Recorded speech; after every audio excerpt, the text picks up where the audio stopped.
What did it start over? I didn't even get to the bottom of it. All I know is this. When I got in there, Mike told me, he said, do me a favor. I'm going to leave these niggas alone. You help my friend Cannabis. And that's how I met Cannabis. That was the swap. Word to my mother. He was so upset. He said, well, then help my man Cannabis. And I was like, I don't have a problem with that. I'll help him. So I brought Cannabis with me to, to Orange County. I was with the UFC shit. And Cannabis stayed out there with me, and was with him building his shit back up. Because Mike Tyson, and he left Flo Rida and them alone. Hold on, was this after the LL situation? Yeah, this is after it. This was the competitive damage. This was like damage control. Like, you know what I'm saying? Wow. But my whole thing with these guys, which I never understood, I thought about this later, because I talked to my mother about this, and she said, he's Jamaican, right? I said, yeah. She said, he's Bayesian. And I was like, okay, cool. But L figured it out too. L backpedaled on it too. He was like, his ego was too at that time. It's understandable. I don't think I've heard the way he said that. Yeah, that's what he all said. He said his ego at the time was too, like, he was a savage. He couldn't handle it. If he might on, he just couldn't handle it. But I can see that, because being who L was when he came on the scene, not to say in it, say that he was Cannabis, but prior to, if you think about how Cannabis came on the scene, now how he was revered, how he's looked at, how he was the guy that was killing everything, it was probably reminiscent, and people might have felt like there was a but you know what I noticed about Cannabis? Very intelligent dude. Loves hip hop, but he's not from our community. Right. So a lot of shit he didn't understand, he would fall in. He didn't understand. He didn't come from British Walkers, Playboys, Pleats, mock necks. He doesn't know the culture like that. Right. He's from Jamaica. Right. So he pitfalls into things he doesn't know.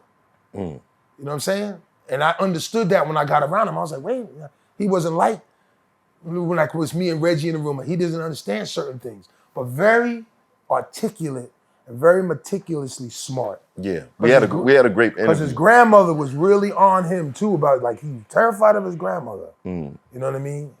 And being somebody, So going to the army and all that was things that I would imagine he would have made her happy too, and that's what I mean about how they spin us. See what I mean? How their culture spins us and how we're supposed to think. I think sometimes we spin ourselves, especially in that L and Cannabis situation. I think that lyrically, you think it's a lyrical battle, but after you sell millions of records, it's never just a lyrical battle. And once you're part of a corporation who depends on making money off of your product, it's never just gonna be a lyrical battle. Right. You know what I'm saying? Yeah. Like, had you got into it, them with two X, are good now, right? Huh? Them two are good now, though. I've never seen any footage of LL and Cannabis hugging nowhere, I think matter of fact, right across the street, Cannabis was like, yo, man, I just wanted a hug, man. That's what he said, right? And he wanted to be embraced by L, but L still had that battle spirit in him, and once it seemed like there was an issue between them, these corporations went to work on it. And then everyone in the industry, as fake as it is, motherfuckers started picking sides because they felt like they had to. So now it kind of spills out.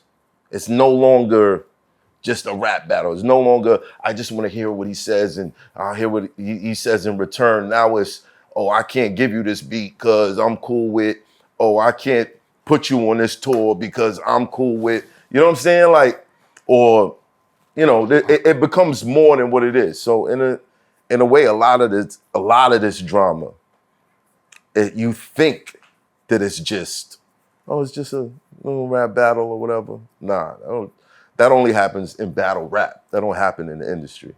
It don't. Nah.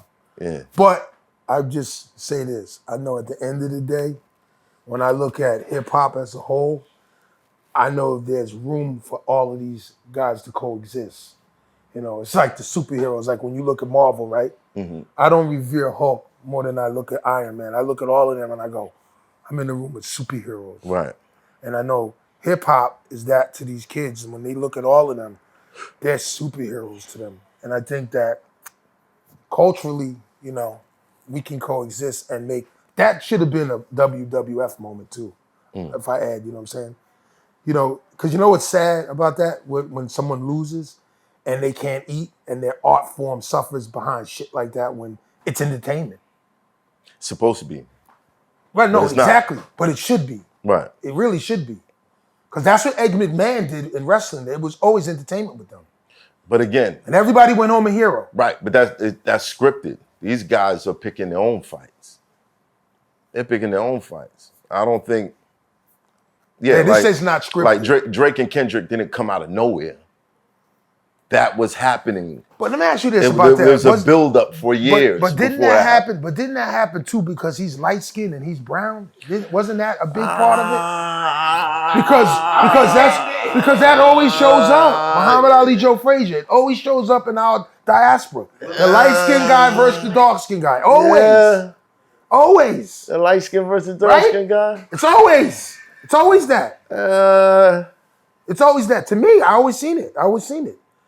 Willie Lynch letter. It comes to life every fucking time. Every time you see it, it's like, oh, let me guess. He's dark. There he goes. And then people are, oh. Light skin versus dark skin. All the time. That's what I see. And, you know, and that goes back to the slavery days. It's like they get, yeah, it goes back to slavery days because they thought the light skinned guy had it better.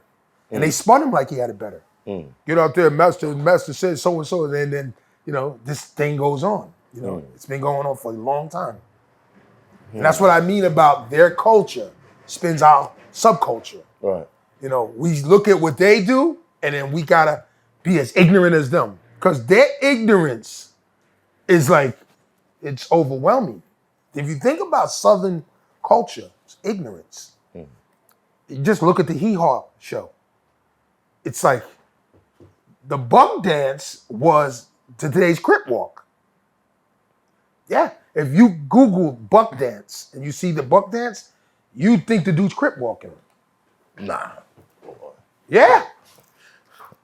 Oh, yeah. You said the buck dance. B-U-C-K, dance. It's like the motherfucker's Crip walking. I said, oh, shit. You see it? Hold on. National championship buck dancing. Okay, all right. But look at the two black dudes in the film. It's an old film. You see him stepping? It look like tap dancing. You see it? But you see what I'm talking about though? You see the first move? You see the leg? Hold on. That motherfucker doing the Crip walk. It looks like a mixture of tap dancing and Just say, hold on a second. Hold on a second. That's some real shit. I heard of Dirty Wines. I heard Dirty Wines. That's what I heard of. See this. Yeah, and y'all check this out and leave it in the comments. Do you feel like this is? Is this the forefather of breakdancing and crip walking? Well, I ain't know about breakdance, but I know this look like that crip walk. When I seen that shit, I said, "Oh shit!" Your man did a handstand in that video. Yeah. That looked like breakdancing to me. Okay, this is tap dancing, but I get what you're saying. Well, let me say this to add to that. Gangster culture started in New York on Mulberry Street. Right. And when you look at the It's movie, crazy. Gangs of New York, the man said, "Get that nigger," and it was an Irishman running across the screen. And then 15 seconds later, he said, "Get that black nigger," and a black man ran across the screen. Wow. So let's dial back. Bloods and Crips, Republican and Democrat, boxing, red and blue. That shit stays in it keeps growing. Right. And it keeps going. It's not stopping. It's not going anywhere. It just keeps going. So the red and blue, where's this coming from? If it's not what it was, how is it not? How is it not? Math Hoffa, I'm back with 100 opinions, and I'm here with Trapper turn smack rapper. Only smack rapper that you know. Nas or Jim Jones. You talking about like who rap better? Yo, bro, I'm gonna keep it real, bro. I'm gonna have to go with Jim Jones, bro. I'm gonna have to go with Jim Jones, but It makes sense. but hold on, but time out. Definitely makes sense. But time out, hold on. When you want to talk about woke rapping and all that, Nas got it. But I don't know Woke Jim. rapping? You know what I'm talking about, bro. I- Like that Malcolm X rapping, bro. Fetty Wap is better than Jim Jones.